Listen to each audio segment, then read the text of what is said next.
आज हिमाचल प्रदेश से सवाल ये है कि क्या हिमाचल प्रदेश में कुछ बड़ा होने वाला है? क्या हिमाचल में सुक्खू सरकार गिर जाने वाली है? और इसी सवाल का जवाब देने के लिए आज हिमाचल प्रदेश से करते हैं बात चुनाव की।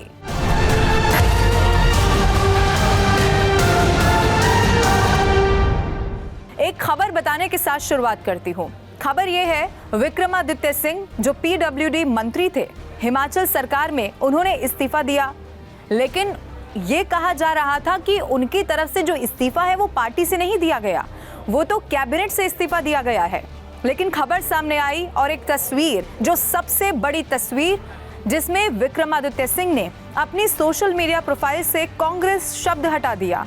उन्होंने अब अपने सोशल मीडिया प्रोफाइल पर हिमाचल का सेवक लिखा है। अब सवाल ये है कि क्या ये हिमाचल का सेवक कुछ बड़ा करने वाला है? आखिर ऐसा क्या है जो विक्रमादित्य सिंह की वजह से सुक्खू सरकार गिर जाने का अंदेशा एक बार फिर से गहराता चला जा रहा है? अब ये पूरा सियासी खेल जो है वो शुरू कैसे होता है, ये पूरी कहानी सबसे पहले मैं आपको बताती हूँ।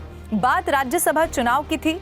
एक सीट पर हिमाचल प्रदेश में राज्यसभा का चुनाव होना था और ये तय माना जा रहा था, क्योंकि अगर आप संख्या बल के हिसाब से देखेंगे, चूंकि राज्यसभा चुनाव के लिए विधायक वोट करते हैं, अब हिमाचल प्रदेश में कांग्रेस की सरकार है, इसका मतलब ये है कि कांग्रेस के पास विधायक ज्यादा हैं। 40 विधायकों की संख्या इस वक्त हिमाचल प्रदेश में, ये उस वक्त जब राज्यसभा का चुनाव होना था। कांग्रेस की तरफ से थे अभिषेक मनु सिंघवी और भारतीय जनता पार्टी की तरफ से हर्ष महाजन, और अभिषेक मनु सिंघवी राज्यसभा का चुनाव जीत रहे हैं, ये तय था। लेकिन अभिषेक मनु सिंघवी ये चुनाव हार गए और भारतीय जनता पार्टी के हर्ष महाजन चुनाव जीत गए। अब आप सोचेंगे कि ये कैसे हो सकता है? ये क्रॉस वोटिंग की वजह से हुआ। और क्रॉस वोटिंग किसने की? कांग्रेस के विधायकों ने। फिर क्या था? फिर ये जो सियासी उलटफेर के अंदेशे का खेल है वो शुरू हो गया और सवाल उठने लगे कि आखिर हिमाचल प्रदेश की कांग्रेस सरकार में चल क्या रहा है। एक झटका तो पहले लग ही चुका था, राज्यसभा की सीट जा चुकी थी, लेकिन सुक्खू सरकार को सबसे बड़ा झटका तब लगा जब विक्रमादित्य सिंह की तरफ से भी इस्तीफा दे दिया गया। हालांकि मैं आपको ये बता दूं कि जिन 6 विधायकों ने क्रॉस वोटिंग की, बाद में उन्हें अयोग्य घोषित कर दिया गया। लेकिन उसके बाद विधानसभा के भीतर का समीकरण आखिर क्या बनता हुआ दिखाई दिया, वो भी मैं आपको बताती हूँ। क्योंकि आप ये जान लीजिए, कोई भी चाहे राज्य क्यों ना हो, सरकार किसकी बन रही है, गिर रही है या क्या कुछ होने वाला है, ये सब कुछ सिर्फ और सिर्फ नंबर गेम से ही डिसाइड होता है। अब मैं हिमाचल प्रदेश में विधानसभा की गणित क्या कहती है वो आपको समझा देती हूँ। सबसे पहले आप ये जानिए कि 68 विधानसभा की सीटें वहां पर हैं। 68 के लिहाज से 35 हो गया बहुमत का जादुई आंकड़ा, यानी कि 35 विधायक जिसके भी पास हैं वो सरकार बनाने में सक्षम होता है। अब जो चुनाव हुए उसके लिहाज से स्थिति ये कि 40 सीटें कांग्रेस के पास, और इसीलिए सबसे ज्यादा सीटें कांग्रेस के पास थी तो सरकार बन गई हिमाचल प्रदेश में कांग्रेस की। 25 सीटें भारतीय जनता पार्टी के पास और 3 सीटें ऐसी जिन पर अन्य का दबदबा। अब समीकरण कैसे बदला? 6 विधायक बागी हो गए, यानी कि क्रॉस वोटिंग कर दी। तो आप भारतीय जनता पार्टी में 6 आंकड़ा और जोड़ दीजिए और उसके बाद ये जो 3 मैंने आपको निर्दलीय बताए वो भी बीजेपी के साथ चले गए, ये आंकड़ा 34 हो गया। अब दूसरी तरफ चूंकि कांग्रेस के विधायक कम हो गए, 40 में से 6 हटाइए तो 34 हो गया, यानी कि 34-34 दोनों के पास। फिर ड्रॉ हुआ और इसी के तहत नतीजा सामने ये आया कि अभिषेक मनु सिंघवी ये चुनाव हार गए हैं और भारतीय जनता पार्टी के राज्यसभा का सांसद चुन लिया गया है और ये सीट चली गई है बीजेपी के खाते में। हर्ष महाजन जीत चुके हैं। फिर इसको लेकर कार्रवाई हुई।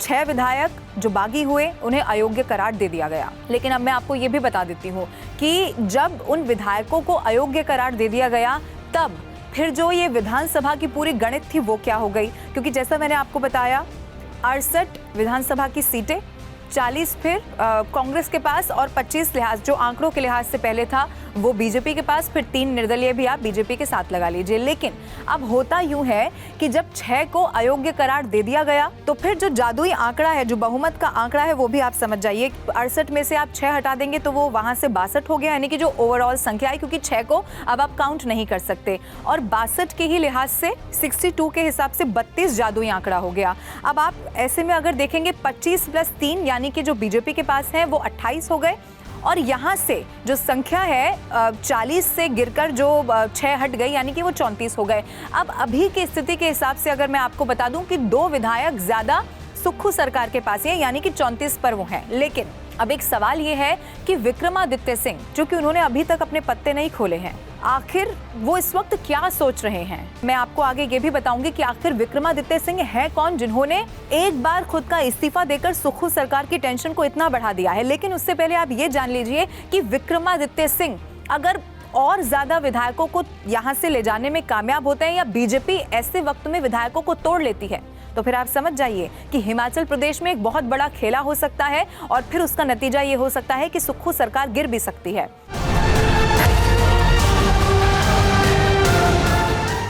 अब विक्रमादित्य सिंह जो इतनी ज्यादा चर्चा में आए जब उनकी तरफ से इस्तीफा दे दिया गया, मैं आपको उनके इस्तीफे का कारण क्या था वो बताती हूँ जो उनकी तरफ से बताया गया। उन्होंने कहा कि सरकार की तरफ से जो वादे किए गए खासतौर पर युवाओं के लिए, उन वादों को पूरा नहीं किया गया, समय रहते उन पर ध्यान ही नहीं दिया गया और फिर उन्होंने कैबिनेट से इस्तीफा दे दिया, यानी कि मंत्री पद से इस्तीफा दे दिया। अभी भी मैं आपको बता दूं कि कांग्रेस पार्टी से उन्होंने इस्तीफा नहीं दिया है। इसीलिए सुक्खू जो हैं, जो मुख्यमंत्री हैं फिलहाल हिमाचल प्रदेश के, उन्हें ये उम्मीद है और वो बार बार ये कह रहे हैं कि जो अंतर्कलह है उसे सुलझा लिया गया है। आला कमान तक जब ये मुद्दा एड्रेस हुआ तो फिर अंतर्कलह पूरी तरह से सुलझ चुकी है। लेकिन विक्रमादित्य सिंह, मैं आपको बता रही हूँ वो कौन है जिन्होंने रातों रात नींद उड़ा दी है सुक्खू सरकार की। प्रतिभा सिंह, ये नाम आपने सुना होगा। एक तस्वीर वो याद करिए जब हिमाचल प्रदेश में कांग्रेस को बहुमत मिल गया था और फिर ये तय होना था कि आखिर मुख्यमंत्री होगा कौन। इस रेस में अगर किसी का नाम था तो वो प्रतिभा सिंह ही थी। उन्हीं के बेटे हैं विक्रमादित्य सिंह और हिमाचल प्रदेश के पूर्व मुख्यमंत्री वीरभद्र सिंह रहे उनके बेटे विक्रमादित्य सिंह। और यही एक मुद्दा जो बहुत जोर शोर से चुनाव में गूंजा भी था। ये कहा गया कि इस पूरे चुनाव में वीरभद्र सिंह के नाम का बार बार जिक्र किया गया, तो फिर आखिर वीरभद्र सिंह के परिवार से मुख्यमंत्री क्यों नहीं बनाया गया, या तो प्रतिभा सिंह या विक्रमादित्य सिंह। अब कई लोग तो ये भी कह रहे हैं कि ये उसी वक्त की कुंठा थी जो मन में रह गई थी, यानी कि मुख्यमंत्री बनना चाहते थे लेकिन हो नहीं पाया, तो इस बार इस्तीफा दे दिया। तो क्या सरकार गिर जाने वाली है? सवाल ये है। विक्रमादित्य सिंह जिनके बारे में मैंने आपको बताया और उनकी माँ प्रतिभा सिंह, अब उनका एक बयान मैं आपको सुनाती हूँ। प्रतिभा सिंह जो कांग्रेस का नेतृत्व कर रही हैं हिमाचल प्रदेश में, लेकिन वो ये कह रही हैं कि बीजेपी की जो वर्किंग है वो कांग्रेस से ज्यादा बेहतर है। अब मुझे ये बताइए कि अगर प्रतिभा सिंह ऐसा कह रही हैं तो फिर ये कैसे माना जाए कि हिमाचल प्रदेश में कांग्रेस सरकार में सब कुछ ठीक चल रहा है। ये बयान प्रतिभा सिंह का है और ऐसे वक्त में जब कांग्रेस की स्थिति इस वक्त बहुत ज्यादा मुश्किल देखी जा रही है, माना जा रहा है कि हो सकता है और ज्यादा विधायक टूट गए तो फिर सरकार गिर भी सकती है। ये बयान आप प्रतिभा सिंह का सुन लीजिए। आज की तारीख में अगर देखा जाए तो संगठन के लेवल पर भाजपा ज्यादा तैयार और मजबूत है या कांग्रेस? कांग्रेस में अभी बहुत कुछ करने को हमारे को बाकी है। हालांकि आप जानते हैं एज एमपी मैंने सारा ही अपनी कॉन्स्टिट्यूंसी का दौरा बार बार किया है। मैं लोगों से मिली हूँ, लोगों की बात को जानने का प्रयास किया, क्या उनकी डिफिकल्टीज है उसको जानने का प्रयास किया। हमारे पास सांसद निधि होती है जिसका बंटवारा मुझे बराबर बराबर हर हल्के में करना था, क्योंकि अब कभी भी कोड ऑफ कंडक्ट लग सकता है, फिर वो पैसा लैप्स हो जाएगा। तो ये इस विषय में मैंने सभी से फीडबैक लिया। ये बात सही है कि भाजपा की वर्किंग हमारे से बेहतर है। अब इन सब के बीच में प्रतिभा सिंह ने तो ये कह दिया कि आला कमान को ये मुद्दा एड्रेस करा दिया गया है। उनकी तरफ से ये भी बताया गया कि जो इस्तीफा है वो कांग्रेस पार्टी से थोड़ी दिया है, वो इस्तीफा तो कैबिनेट से दिया है। अंतर्कलह सुलझ जाएगी, एड्रेस करा दिया गया है और साथ मिलकर चुनाव लड़ेंगे। भूपिंदर सिंह हुड्डा, ये नाम आपको जरूर याद होगा। उनकी तरफ से एक स्टेटमेंट दिया गया लोकसभा चुनाव के लिहाज से और स्टेटमेंट ये था कि जो अंतर्कलह थी वो सुलझ गई है और लोकसभा का चुनाव एक साथ लड़ने वाले हैं। जो राज्यसभा का चुनाव हुआ, पार्टी को बड़ा अफसोस है कि हमने एक बहुत सीट थी जो हमारी मानी जा रही थी पक्की, वो खोई। किन कारणों से खोई है वो सबको मालूम है और उनकी चर्चा भी हुई है। और इसके बाद आज हमने सबसे चीफ मिनिस्टर से भी, पीसीसी प्रेसिडेंट से भी, सारे विधायकों से भी अलग अलग बात करी है और एक सहमति बनी है सब में जो छोटे मोटे मतभेद थे वो दूर किए गए हैं। इन्होंने आपस में दूर कर लिए हैं और ये फैसला किया है आगे से एक होकर लोकसभा का चुनाव लड़ेंगे और पार्टी को यहाँ से जिता के भेजेंगे। अब लोकसभा की जो गणित है हिमाचल प्रदेश की, वो क्या कहती है ये भी मैं आपको बताती हूँ। हिमाचल प्रदेश में लोकसभा के 4 सीटें हैं। 3 सीटों पर बीजेपी का कब्जा और सिर्फ 1 सीट कांग्रेस के पास, और वो सीट भी कौन सी है? मंडी, जहां से सांसद है प्रतिभा सिंह।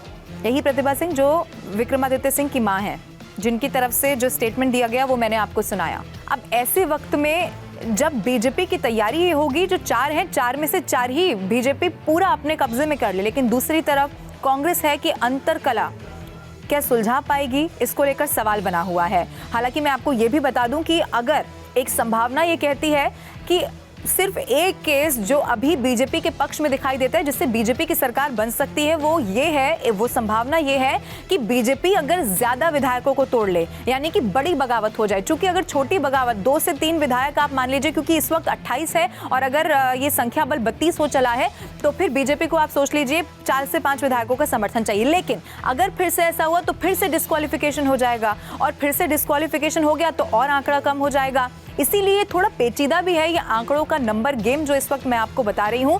लेकिन बीजेपी इस वक्त जरूर अगर रणनीति बना रही है तो इसको लेकर कि कैसे बड़ी बगावत हो सके, और सबसे बड़ा नाम विक्रमादित्य सिंह, जो आगे क्या करने वाले हैं ये कोई भी नहीं जानता। इसीलिए सवाल ये है कि हिमाचल प्रदेश का जो सियासी समीकरण इस वक्त मैंने आपको समझाया, वो क्या आने वाले कुछ दिनों तक भी ऐसे ही रहने वाला है, या फिर लोकसभा चुनाव 2024 से पहले सब कुछ हिमाचल प्रदेश में बदल जाने वाला है? क्योंकि कांग्रेस की स्थिति कई सारे राज्यों में ऐसी रही है कि बनी बनाई सरकार को अपने हाथों से खो दिया है, और कारण अंतरकला या सीएम की कुर्सी। राजस्थान भी एक बड़ा उदाहरण था, हालांकि सरकार वहां पर गिर ना सकी, लेकिन अंतरकला क्या थी वो सबके सामने खुलकर आ गई। इसीलिए कांग्रेस सरकार डैमेज कंट्रोल कितना कर पाती है और कब तक कर पाती है, क्या 2024 चुनाव से पहले कर पाती है? क्योंकि एक बयान कई सारे ये भी सामने आए कि क्या ये हो सकता है कि अगर सुक्खू को हटा दिया जाए, क्योंकि सुक्खू के चेहरे पे ही तो भाई, सीएम के चेहरे पर ही तो ये सब कुछ इस वक्त लड़ाई अंदर खाने चल रही है,